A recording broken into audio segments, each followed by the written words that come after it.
Roger, changing over. Blade channel 19 go. Limit SU. Blade 1, airborne and planned. Climbing passing 3 kilometers.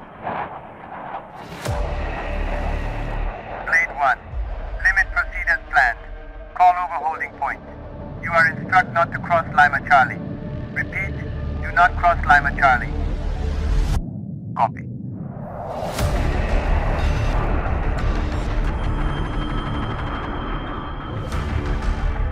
Targets are within standoff missile range. Do you copy? Copy that. Blade 2 rolling out. Mission coordinates locked. Preparing for high altitude ingress. Maintain altitude at 40,000 feet. Course set to grid Delta Charlie 7. Terrain masking active. Pakistani radar will show empty skies. Repeat, you are ghost tonight. Roger, control. Holding position 12 kilometers short of LOC. Target zones locked. Visual and satellite confirmation ongoing. Target camp Alpha identified. Confirming structure layout with ISR feed.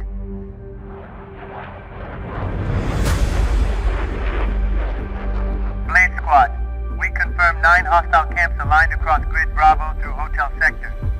You are clear to engage.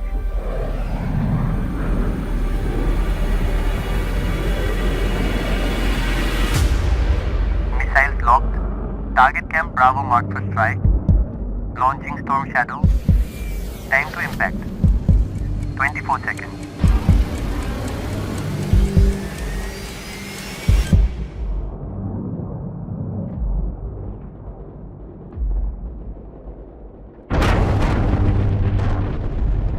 Camp Alpha destroyed. Camp Alpha destroyed.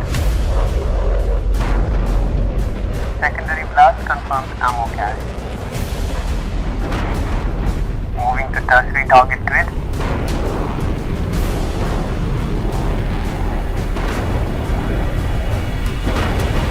No Lima Charlie violation. Repeat, all payloads launched from Indian airspace.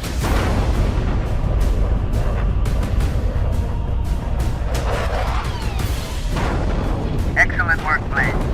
Satellite confirms 9 impact points. Mission classified as clean hit. Begin return protocol. Copy that, control. Blade returning to base.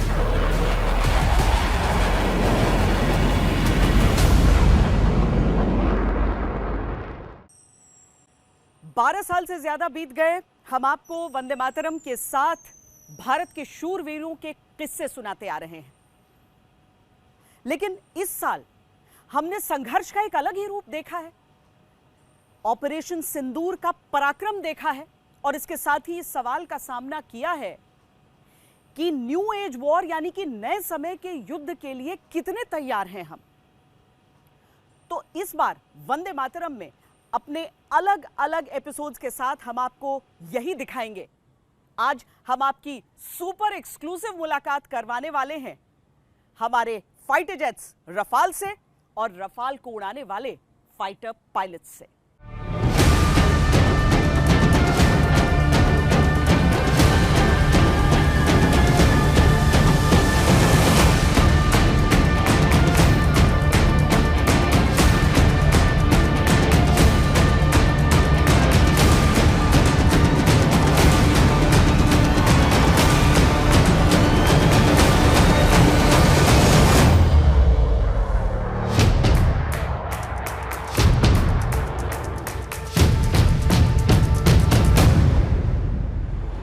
शक्ति, प्रगति और संकल्प के प्रतीक ये वो महाबली हैं जिन्होंने पाकिस्तान के पाप की लंका को जलाकर खाक कर दिया।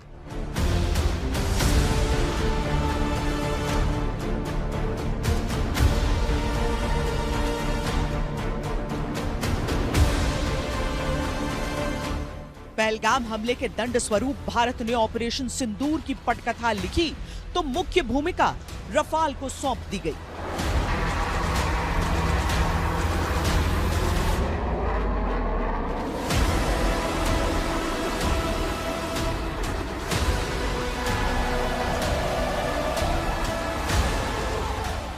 भारत के वीर योद्धाओं ने कमाल संभाली और रफाल ऐसा सुपरहिट किरदार निभाकर आए कि देश अब तक शौर्य और स्वाभिमान की तालियां बजा रहा है।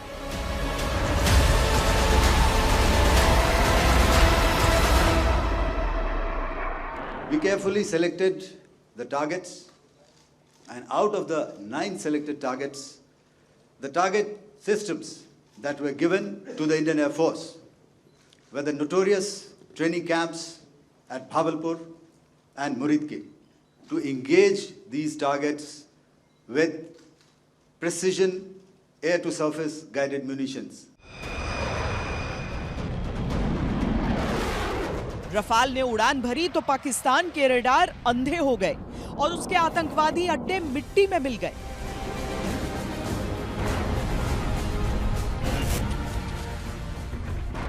The point of impact in each of the target was a specific building or a group of buildings. All the targets were neutralized with clinical efficiency, and the results reiterate the professionalism of the Indian Armed Forces in the planning and execution of their operations.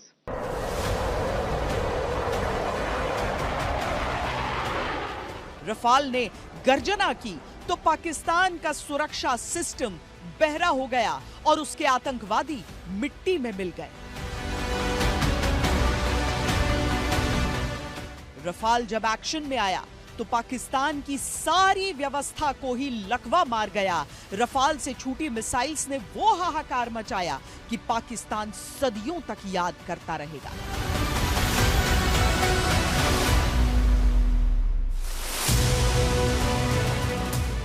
Rafale जब पहली बार भारत आए तो उनका स्वागत सिंदूर रोली के तिलक से हुआ था।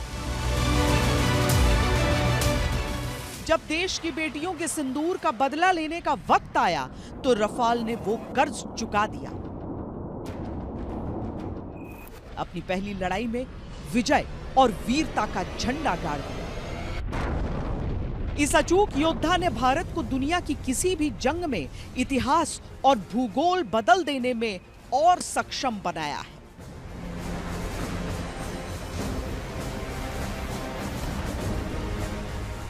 हौसले और शक्ति की वो उड़ान जो हिंदुस्तान की ताकत का बखान करते हैं, न केवल ये राफेल विमान बल्कि इन्हें उड़ाने वाले हमारे वायु योद्धा। आज हम आपको भारतीय वायुसेना की इस शान, हिंदुस्तान की शक्ति, हिंदुस्तान के गौरव के हर पल का बखान करते हैं। ये राफेल और इसे उड़ाने वाले वायु योद्धाओं के बारे में बताएंगे।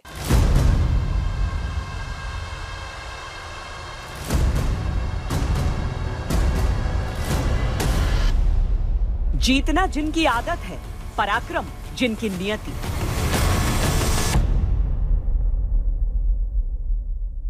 ये मेरे बचपन का सपना था कि मैं फाइटर पायलट बनूं। I achieved it. I am very proud of myself. मेरे लिए एक फाइटर पायलट होने का मतलब एक बहुत जिम्मेदारी वाला काम है। एक फाइटर पायलट मेरे लिए सिर्फ अनुशासन और मेहनत है। अगर आपने कोई अपने दिमाग में गोल रखा हुआ है, आप अनुशासन और मेहनत के साथ उसे अचीव कर सकते हैं, तो मेरे लिए वही फाइटर पायलट है। जिसकी गर्जना भेद देती है गगन को, जिसकी रफ्तार आवाज की गति से भी है दोगुनी।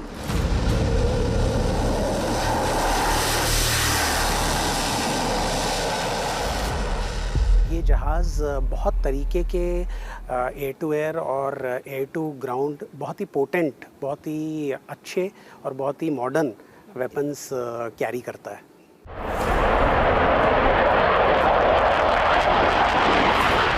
जो खुद अभेद है, जिनका निशाना है अचूक, हवा से हवा में प्रहार, हवा से धरती पर वार, या हो परमाणु हथियार। ये आकाश में प्रकट भी हो जाए तो दहल जाता है दुश्मन।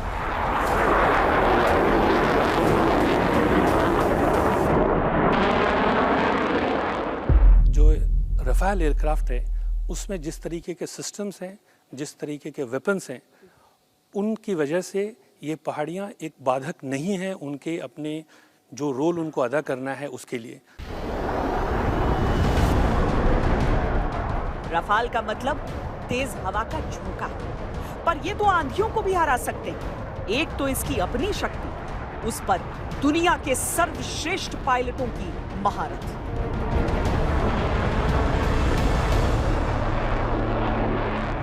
अगर कोई अग्रेशन होता है तो उसको डिटर करने के लिए जो एयरक्रू हैं वो पूरी तरीके से ट्रेंड हैं, जो एयरक्राफ्ट है वो पूरी तरीके से इक्विप्ड है। रफाल 4.5 जनरेशन का एक ऐसा लड़ाकू विमान जिसने भारतीय वायुसेना की ताकत को कई गुना बढ़ा दिया। एक ऐसा लड़ाकू विमान जो लगभग 2000 किलोमीटर की रफ्तार से आता है पर दुश्मन को उसकी आहट तक नहीं लगती।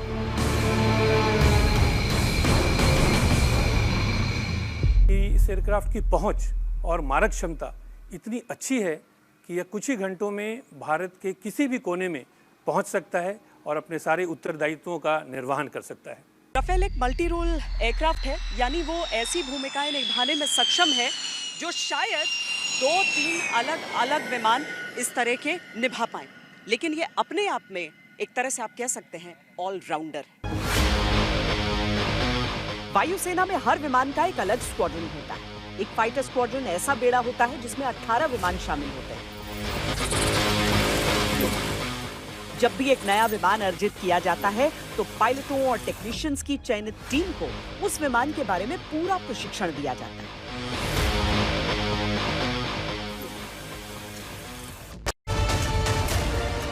जब रफाल का निर्माण किया गया था तो फ्रांस में उस समय 7 तरह के लड़ाकू जहाज इस्तेमाल किए जाते थे। फ्रांस चाहता था कि एक ऐसा विमान विकसित किया जाए जो सबकी भूमिका अकेले निभा सके। आप समझ लीजिए ये फाइटर कितना शक्तिशाली होगा जो अकेले 7 विमानों पर भारी। रफाल रक्षा में अव्वल है, आक्रमण में अचूक। रफाल फाइटर्स एयर डिफेंस और एयर सुपीरियरिटी में सक्षम है, यानी रणभूमि में हवाई क्षेत्र पर संपूर्ण नियंत्रण रखते हैं। दुश्मन पर रफाल युद्ध की स्थिति में सामरिक दबदबा बनाए रखते हैं। यह एयरक्राफ्ट ऐसे वेपन से सुसज्जित है कि इन पहाड़ियों के बीच ये अपने सारे दायित्वों का निर्वहन कर सकता है और सारी भौगोलिक चुनौतियों का सामना कर सकता है। ये 4.5 जनरेशन का एयरक्राफ्ट है, लेकिन इसकी जो खूबियां हैं ये 5th जनरेशन की हैं। ये मल्टी रोल एयरक्राफ्ट अगर कहा जाता है तो इस बात को भी समझिए कि ये एयर डिफेंस में भी सक्षम है, ये ग्राउंड ट्रूप्स को एयर सपोर्ट में भी सक्षम है। ज़रूरत हो तो दुश्मन के इलाके को भेद कर वो मार करने में भी सक्षम है। इस एक विमान की इतनी खूबियां हैं कि ये सबसे छोटी टोली भी सबसे अधिक भूमिकाएं निभाने में कारगर।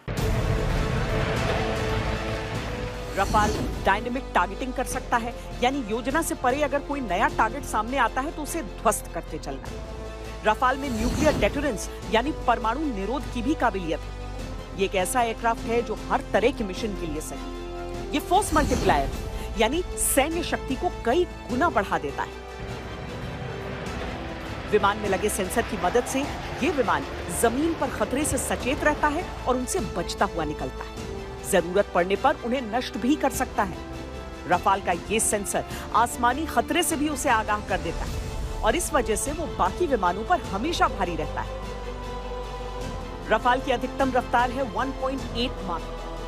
किलोमीटर के हिसाब से देखें तो लगभग 2000 किलोमीटर प्रति घंटा। रफाल का विंग स्पैन यानी पंखों का फैलाव 10.90 मीटर है। इसकी लंबाई 15.30 मीटर और ऊंचाई 5.30 मीटर। इसका वजन है 10 टन और ईंधन के साथ कुल 24.5 टन वजन उठाने में सक्षम है। ये हवा में उड़ान भरते भरते इसमें ईंधन भरा जा सकता है। ये जहाज़ पहली बात तो हर तरह के वेदर में उड़ सकता है।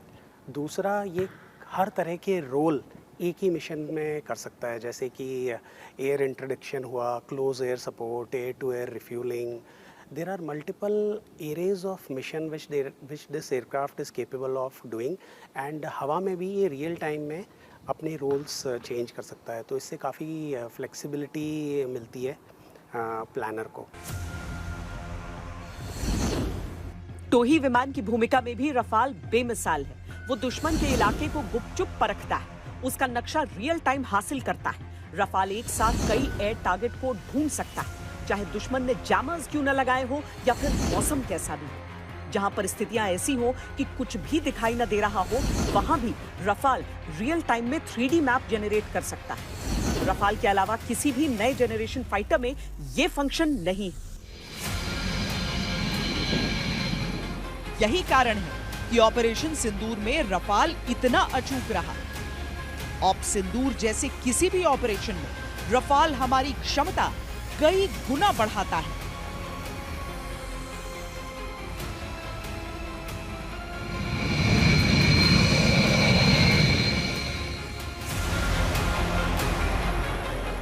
क्लोज एयर सपोर्ट देने में रफाल फाइटर्स का जवाब ही नहीं। जमीन पर लड़ रहे सैनिकों को अगर आसमान से सहायता मिलती है तो युद्ध की दिशा बदल जाती है। रफाल दुश्मन के उन ठिकानों पर सटीक निशाना साध सकता है जो हमारी सेना को निशाना बना रहे होते हैं और आने वाले खतरों को हवा में ही नष्ट कर सकता है। रफाल हवा से जमीन पर मार करने में भी सक्षम है और हवा से हवा में भी। वो एक साथ कई एक्शन कर सकता है, जैसे बेहद नीची उड़ान में पेनिट्रेशन करते हुए हवा से हवा में मिसाइल दाग सकता है। रफाल की आत्मरक्षा प्रणाली अभेद मानी जाती है। अंतर्राष्ट्रीय तौर पर रफाल युद्ध में इस्तेमाल हो चुका है और अब ऑपरेशन सिंदूर के साथ एंटी टेरर ऑपरेशन में आजमाया जा चुका है और अपनी कुशलता साबित कर चुका है। ऑपरेशन सिंदूर में भारत ने संकल्प लिया था कि पाकिस्तान को कल्पना से भी बड़ी सजा दी जाएगी और इसमें निर्णायक रहा रफाल विमान, क्योंकि रफाल के जरिए अपनी सीमा में रहकर भारत की सेनाओं ने पाकिस्तान के भीतर आतंकी इमारतों को जमींदोज किया था। और रफाल का जो स्कैल्प मिसाइल है और जो हैमर है, इसको चुना गया था इस खास काम के लिए। इस जोड़ी ने पाकिस्तान के पूरे आतंकी ढांचे को ध्वस्त कर दिया। Long range air to ground stand off cruise missile SCALP, जो 600 किलोमीटर दूर तक निशाना साध सकती है। स्कैल्प मिसाइल अपने एयर स्पेस में रहते हुए दुश्मन देश में कई किलोमीटर भीतर तक नुकसान पहुंचा सकती है। हैमर, जिसका फुल फॉर्म है highly agile modular munition extended range, ये हवा से जमीन पर मार करने वाला ऐसा हथियार है जो प्रिसिशन गाइडेड म्यूनिशन है। ये रफाल के साथ समन्वित है। ये एक ऐसी तकनीक का इस्तेमाल करता है जो चुनौतीपूर्ण परिस्थितियों में भी इसे सटीक निशाना लगाने में मदद करती है। इसके अलावा beyond visual range air to air missile Meteor भी रफाल को घातक बनाती है, जो 120 किलोमीटर दूर के टारगेट को हिट कर सकता है। जब हथियार इतना ताकतवर हो तो उसे संभालने वाले हाथ कितने ताकतवर होंगे? आइए अब हम इस टीम की दिनचर्या को समझते हैं। हमारा रूटीन सुबह it starts early in the morning, जहाँ पे हम फिजिकल वर्कआउट करते हैं। एक फाइटर पायलट जितना टाइम कॉकपिट में स्पेंड करता है उससे 3 या 4 गुना ज़्यादा, मे बी मोर, वो ब्रीफिंग और डीब्रीफिंग में स्पेंड करता है। ब्रीफिंग और डीब्रीफिंग बहुत अहम हिस्सा है हमारे काम का, क्योंकि our job is to achieve perfection in whatever we do, and the better you are it is beneficial to you when you fight against the adversary, जब आप दुश्मन का सामना करते हैं। तो हमारी सुबह शुरू होती है एक मॉर्निंग ब्रीफिंग से। कोई भी सॉर्टी जाने से पहले हमें उससे पहले उसके बारे में प्रिपेयर करना पड़ता है। इट इज़ नॉट जस्ट जो सॉर्टी हम फ्लाई कर रहे हैं, हम हवा में सिर्फ 1 घंटे के लिए रहते हैं, बट उससे पहले उसकी प्रिपरेशन के लिए काफ़ी चीज़ें हमें प्लान करनी पड़ती हैं। तो उस that briefing parts take almost 3 से 4 घंटे, जिसमें हम मिशन प्लान करते हैं। एंड ब्रीफिंग इज़ बेसिकली हम हवा में जाके क्या करेंगे, क्या हमारा आज का प्लान है, हवा में जाके हम क्या सीखना चाहते हैं। जितनी अधिक क्षमता एक विमान की होती है, उतनी अधिक जिम्मेदारी उसे उड़ाने वालों के कंधों पर होती है। और इसीलिए इस स्क्वाड्रन में आप देखेंगे कि हर एक चीज़ का कितनी बारीकी से ध्यान रखा जाता है, क्योंकि कहीं किसी भी तरह की एक छोटी सी भी गलती की गुंजाइश नहीं होती। हम यहाँ पे आके एक लास्ट मोमेंट चेक करते हैं। So we check all that कि हमारा डॉक्यूमेंटेशन हमारा पूरा है कि नहीं। तो जहाज़ में जो डॉक्यूमेंट्स लेके जाते हैं उनका बहुत ज़्यादा इंपॉर्टेंस है। लाइक जैसे अगर हम अपनी FRC लेके जाते हैं तो उसका इंपॉर्टेंस ये है कि इन केस कोई इमरजेंसी हो जाती है तो वो हमें पूरा रेफरेंस जो है उस डॉक्यूमेंटेशन से करना पड़ता है कि क्या इमरजेंसी के एक्शंस है। जब रफाल की रफ्तार वाले लड़ाकू विमान में उड़ान भरनी तो उस ऊंचाई और उस रफ्तार के लिए शरीर को तैयार रखना होता है, जिसके लिए छोटी से छोटी बात का ख्याल रखा जाता है।